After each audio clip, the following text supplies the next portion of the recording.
Good afternoon, students. So we are starting with a new course called as Data Compression and Encryption. So the first question is why we study this subject as a separate subject altogether? Why not include it as a chapter like compression and encryption? So I can explain it with a simple example. So let's take I want to transfer a data consisting of these numbers. Let's say it is a series. Instead of 27, let's start with a simple number 10, 11, 12, 13, 14, 50. So I want to send this data to some receiver placed at some location. So if I send in this way, obviously it will be sent in binary through computers. So 10 will be 10 will be as what? In binary 1010. Then 1011, 1100 and so on. So how many bits I am sending? I am sending 4 bits. So this will be finally 1111. So I am sending 4 bits per symbol. I can call this as one symbol for, right? So I am sending 4 bits per symbol, right? So this is a simple example. So you might not get that I am sending a lot of data. But now consider this. What I can do if I want to be smart, what I can say, I observe the series. It is just an increment of 1.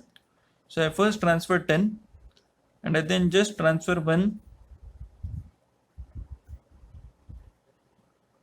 like this, right? So first I am sending how many bits? In binary 1010 I am sending 4 bits. Next what am I doing? I am sending only 1, right? So 1 in binary will be 01, right? So next I am sending 2 bits only. If you want you can consider this as 1 bit only as a single 1. So this will be 01, this will be 01, right? So here I was sending 1, 2, 3, 4, 5, 6, 6 times 4 bits. So I was sending 24 bits in all, right? Here what I am doing, I am sending this 4 bits plus 2, 6, 8, 10, 12, 14. So I am sending only 14 bits, right? So this is how many bits I have reduced it by. I have reduced it by altogether 10 bits. I am talking of a simple series.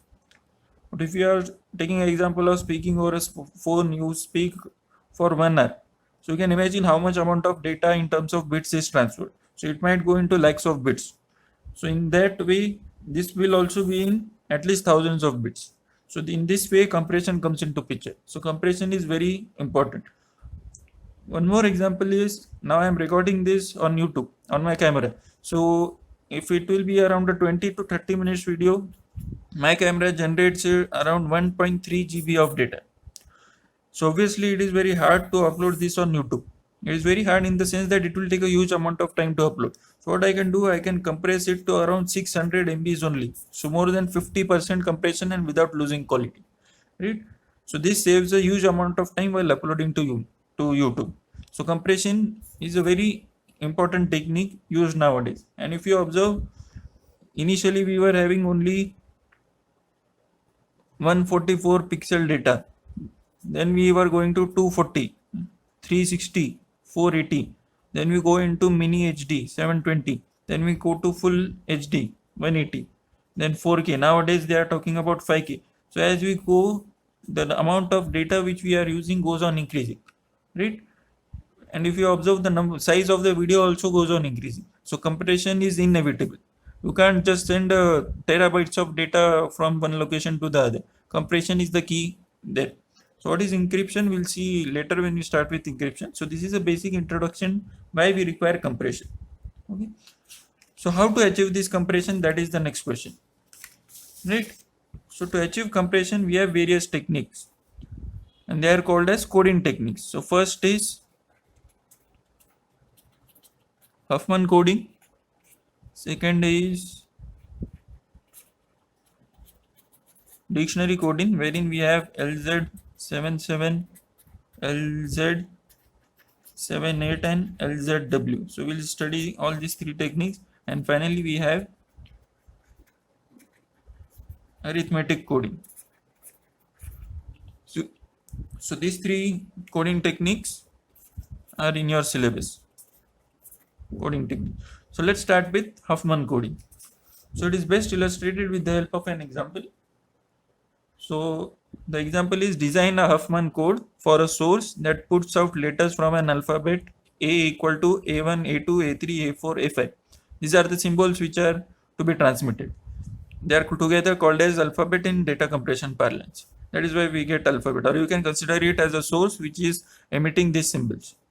So the source has symbols A1, A2, A3, A4, A5, and they randomly come out with a probability A1 and A3 having 0.2, A2 having 0.4, and A4 and A5 having 0.1.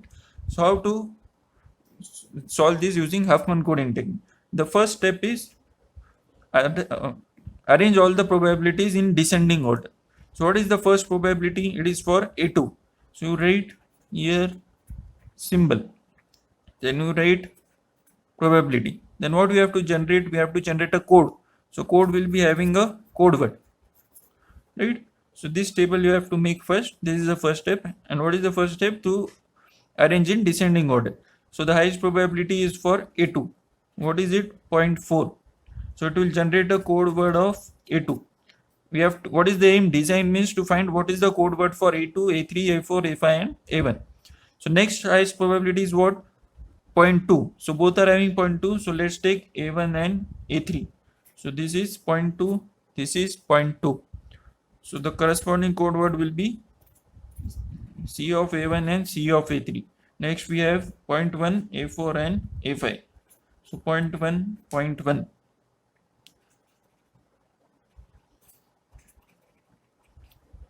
A5. Right? So this is the first table which you have to generate. Okay. So what is our aim? To find these code words. Right? So what we have to do next? Again write this, only these numbers again, and we generate something called as a tree. So let me write those again. So A2, A1, A3, A4 and A5. And what are the probabilities? 0.4, 0.2, 0.2, sorry, this is 0.1 and 0.1. Then what do you have to do? What does Huffman say, who designed this code, who gave us this code? That start with the lowest two probabilities, take them together and add them. So if you add 0.1 with 0.1, what do you get? 0.2. Right? Then take the next higher probability, go there and add this. What will get? 0.3. Am I correct? No, I am wrong. It is 0.4. Then repeat this procedure further. Next, what will get? 0.6. And finally, you will get 1.0. So what can be the highest probability? It can be 1.0. So in any sum which you get in the exam or any textbook, if this addition doesn't come out to be 1.0 final addition, means you have done something wrong. And if you have done everything correct, then the question itself is wrong. Okay. So this is the way you have to proceed as the second step. Next, what to do? Just assign arbitrarily some bits as 1 and 0. Then again this is 1, 0. This is a technique which Huffman has devised. So you have to follow this technique. I have taken 1, 0, 1, 0, 1, 0 and 1, 0. If you want, you can take 0, 1, 0, 1, 0, 1 and 0, 1. It's not an issue. Okay. Next, we can generate the code word now. Right? So I'll continue over here. So this is what A2. Right? So if you then start from this side, go like this, what you encounter? Only a single alphabet 1.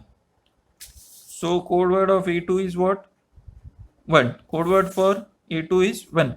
This way you have to do. Then for A1, you go like this. Means you have to start from 1.0 and then go towards the respective code word using that path. So what you encounter? 0 and 1. So the next code word is 0 and 1. For what? A1. And here it is A1. So automatically you are filling the table. Next, what you have to do? I'll use a red sketch pen now. Go like this. So what you are encountering? 0. Along the way you are encountering 0, 0, 1. So this is 0, 0, 1. Similarly, what we'll get next? 0, 0, 0, 1. So 3, 0 and then 1. 0, 0, 0, 1. Finally, you will get 0, 0, 0, 0, I suppose. So 0, 0, 0, 0. This is the final. So this is your designing of a Huffman code. This is the final code word. So now you might say how we have achieved compression. Okay. So if you observe what is the highest probability, which symbol has the highest probability? It has probability of A2 has the highest probability. It has a probability of 0.4. So if you are transmitting these symbols, for example, you are transmitting like this: A2, A2, A2, then A1, then A3, A4, again A2, A3, and so on. So you are transmitting A2 many times because it has the highest probability. So isn't it very convenient and feasible and almost obvious that if we give this as the code word length as the smallest, then we can achieve compression. If you give this as the length of, let's say, 1111 and 0.1 is A5 and A4 also, and if you give A4 as 1, what you are doing? The symbol which has the highest probability you are sending with higher number of bits, and the symbol which has the less probability you are sending with lower number of bits. So you are not achieving compression. You are in fact expanding the codes. So what we are achieving by Huffman code is the symbol which achieves with the high, which has the high probability, we send it with the lowest length. Next lowest probability will have the higher length, and so on. So that code automatically does this. And how does it achieve it? Using this tree. This is called as a tree. Okay. So this is one way. Now we have gone like this. So what parameters we can find from this, that we'll see. So the first parameter we can find is average length of the code, and it is given by probability into length of each code word. No need to write this formula in the exam, you can directly write, and it is denoted by small l. Okay. So what is the code word? Let's start with higher probability. So 0.4 into, for 0.4, what is the length? It is having a length of 1 only. I am not saying this number 1, but how many bits I am having. So 0.4 into 1 plus next probability for A1 is 0.2 into what is the length? 2 plus again next is 0.2 A3. It is how much? 0, 0, 1. So 3. Then 0.1 into 4. Then 0.1 into again 4. So you just calculate this, and this will be your average length of the code denoted by L. So 0.4 into 1 is 0.4, 0.2 into 0.2 is 0.4, 0.2 plus 0.2 into 3 plus 0.1 into 4 plus 0.1 into 4. So how much is it coming out to be? 2.2, and this unit is bits per symbol. So what is the average length of the code? 2.2 bits per symbol. Means for each symbol A2, on an average you are sending 2.2 bits. That is what this means. Okay. So this is the way how to design a Huffman code. So this is one way, and there is one more way. So let's see that. Before seeing that, let's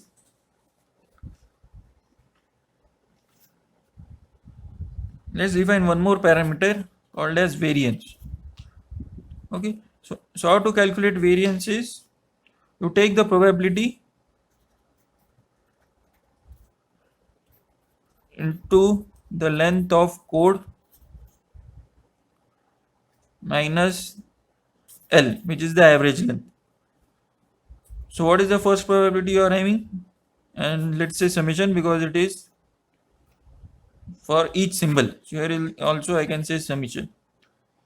And if you observe, average is nothing but expectation of x. So you have studied this in engineering mathematics. So expectation of capital X is what? Formula x into p of x. So that's what we are using. Length of code word is x, and probability of each code is what? P of x. So for variance, summation of probability into length of code minus L. So 0.4 into, what is the length of code for probability? 0.4 length is 1. So 1 minus average length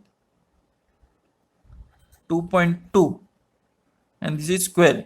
This is square, sorry. Plus 0.2. Next probability is 0.2 into length is how much? 2. So 2 minus 2.2 square plus 0.2 into 3. Next length is 3 minus 2.2 square plus 0.1 into, what is next? 4 minus 4 square plus 0.1 into 4 minus 4 square. Sorry, this is 2.2. So then just put it in calc and you can solve it. So 0.4 into 1 minus 2.2 square plus 0.2 into 2 minus 2.2 square plus 0.2 into 3 minus 2.2 square plus 0.1 into 4 minus 2.2 square, and finally again the same thing, 0.1 into 4 minus 2.2 square. So what we are achieving? 1.36. I made a mistake. 0.4 into 1 minus 2.2 square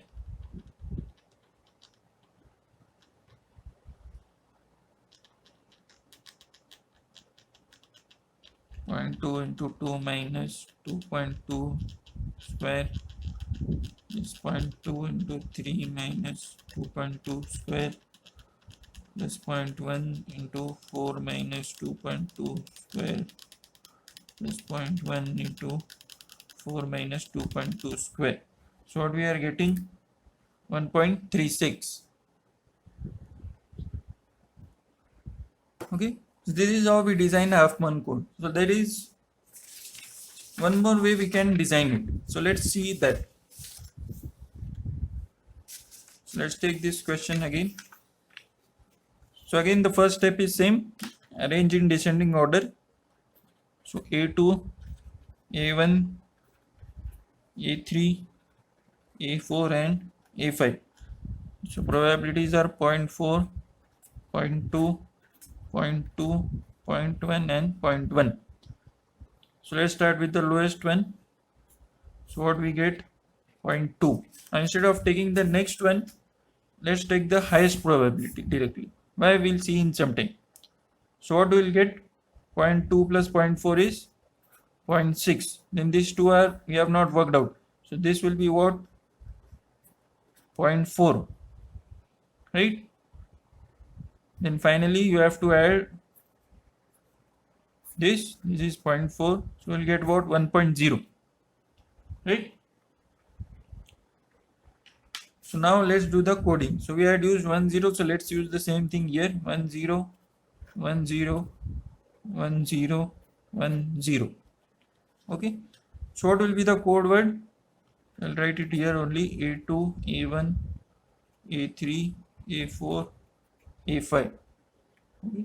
So for A4, what will it be? 1, 1. I'm going like this.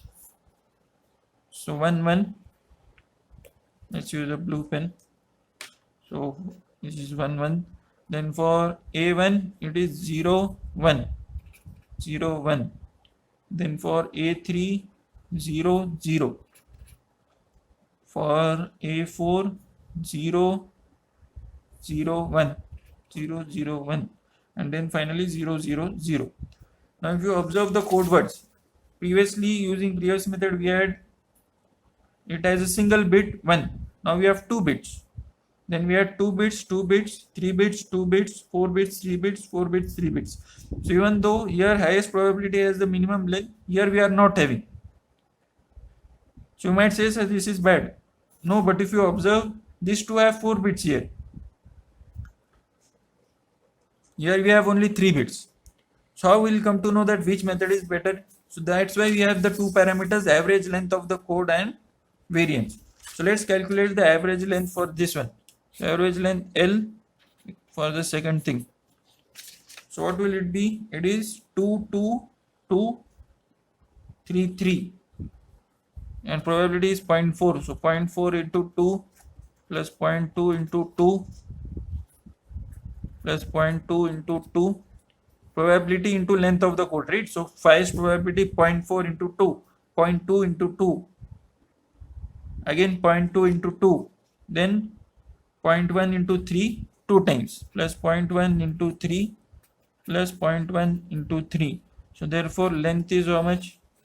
Let's calculate that. 0.4 into 2 plus 0.2 into 2 plus 0.2 into 2 plus 0.1 into 3. Again repeated, so 2 times. So what is it? It is same. So what happens? You use any technique, you will get the same average length. That is what we learn from this. Okay, let's see what happens with variance. So I'll not write again. I'll just calculate it here directly. So what is the formula? Probability into length of code minus L. So what is the highest probability? 0.4 into length of code is, for the first one we can take length of code from here, 22233. 22233, yes. So 0.4 into 2 minus 2.2 square plus 0.2 into 2 minus 2.2 square plus again 0.2 into 2 minus 2.2 square, then 0.1 into 2 minus 3 minus 2.2 square. This became 23. So 0.1 it is 3 plus 0.1 into 3 minus 2.2 square. So let's see what we get. So what we are getting, variance as 0.6. So what was the variance here? I didn't write it. It was what? 1.36. We have calculated. So the variance here was 1.36 and this has a variance of 0.6. So from your mathematics, you have studied what is variance, expectation, etc. The one which has less variance will be always preferable. So which is this? Which method will be, which coding will be preferable for us? This one. So how we will come to know which method to use? For example, in the exam they might ask you design a minimum variance of one code. What they can ask? Design a minimum variance of one code. So what you have to do in that case? The question will be designed in such a way that you will get at least 3 equal probabilities. So if you observe here, this we have here a probability of 0.2 after adding obviously, and here also we are having 0.2. So whenever we have more than 2 equal probabilities, what you do? Take the lowest probability which is at the bottom and tie it with the highest probability. That's what we have done. Lowest probability tied with highest probability of 0.4. Then you will automatically generate what? A minimum variance of one code. Okay, so this is the way to generate a minimum variance of one code. So we'll again see when we solve more numericals based on Huffman coding. So if you have not understood, you don't have to worry. So we'll continue it further. So what I would like to do is take this example and solve it for yourself. And the videos which I'll be uploading will be maximum of around 30 minutes only. Assuming the fact that for the other half an hour I'll be giving you is for practice for yourself. So make sure you utilize that half an hour. You don't have to invest more, only but 30 to 45 minutes. And if you are asking for books, the books are mentioned in the syllabus. You can refer the syllabus for it. One is Introduction to Data Compression by Khalid Saud, and second is Data Compression. It is by David Solomon. Okay, so we'll meet in the next lecture. Thank you.